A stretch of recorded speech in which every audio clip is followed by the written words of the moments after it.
Good afternoon, everybody. Uneducated Economist here. So, why is everybody so weirded out about the jobs market? I mean, I understand that, like, even in my area right now, when there was this huge rise in available jobs that are out there, the help wanted signs on every restaurant, and everybody was looking to hire just about everybody they could.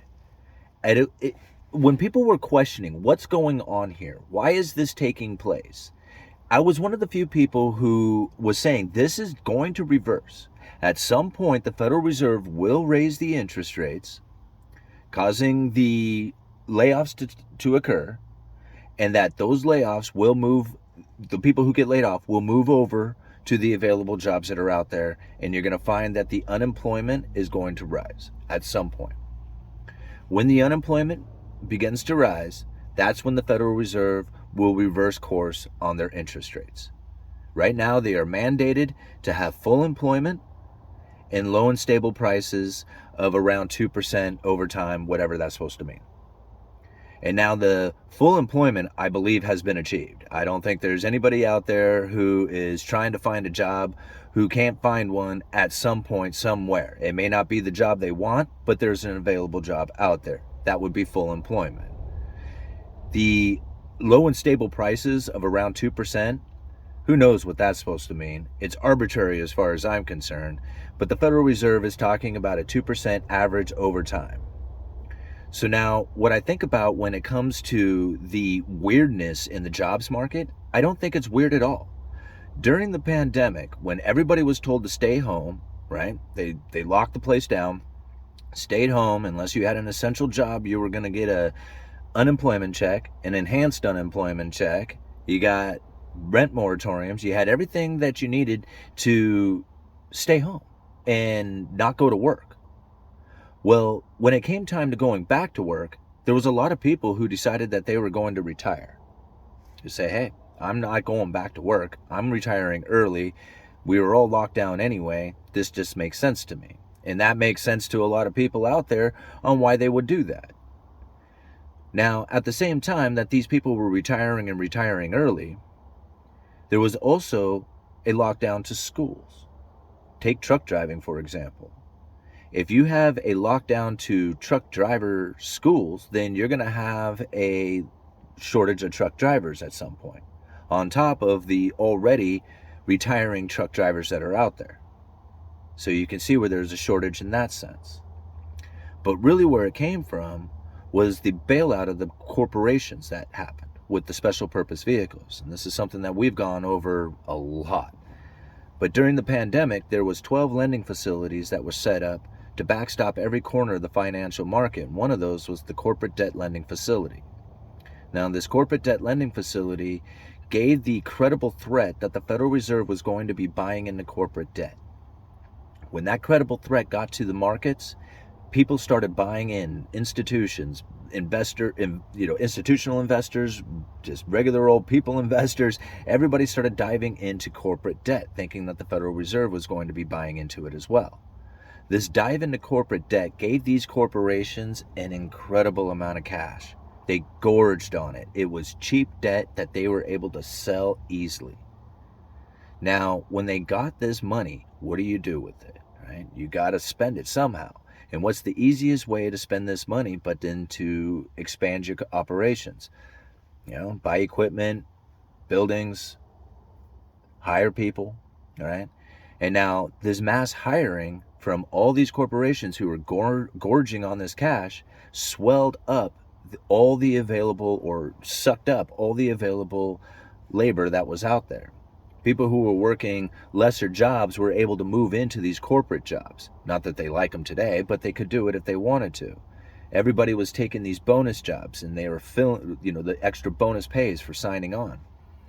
So all of a sudden, there's all these jobs that are available, but they weren't really available jobs out there. It was more of these corporations who were gorging on this cheap debt, needing a place to spend the money.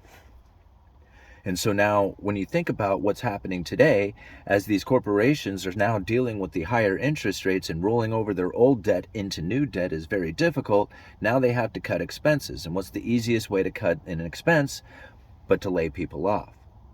And this is exactly what I thought was going to occur from this.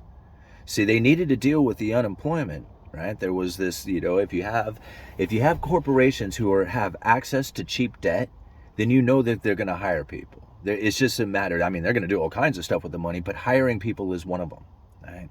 And when that credible threat was set up with the special purpose vehicle and the corporate debt lending facility, it just gave all the room in the world for these corporations to hire a lot of people.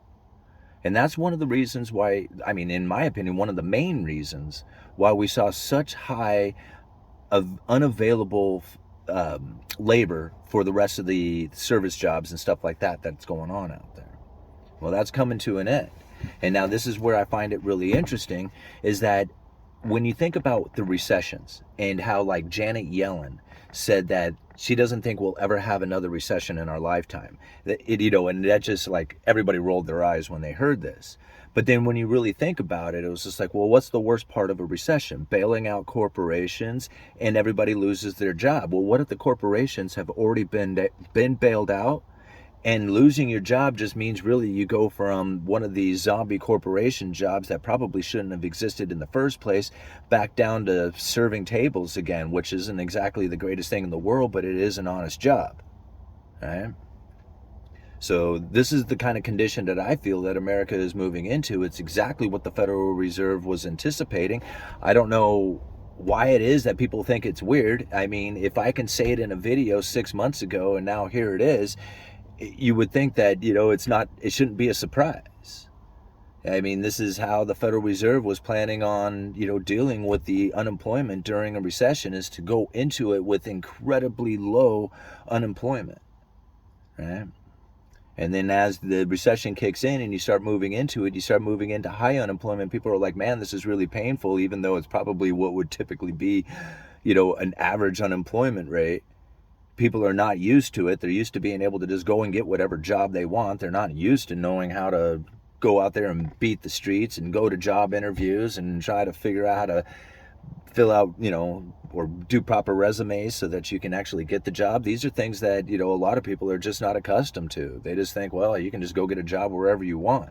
Well, once the zombie corporations have really fallen, and all the people who are looking to make their payments, whether it's a house payment, car payment, credit card payment, just a light bill, just to make their electric payment, you're going to find that there's a lot of people out there who are going to start filling in these jobs that have all been, sitting there unfulfilled for, the last couple of years. You're going to find them filled probably pretty quickly, and then the unemployment begin to rise as the issue of higher debt payments continue.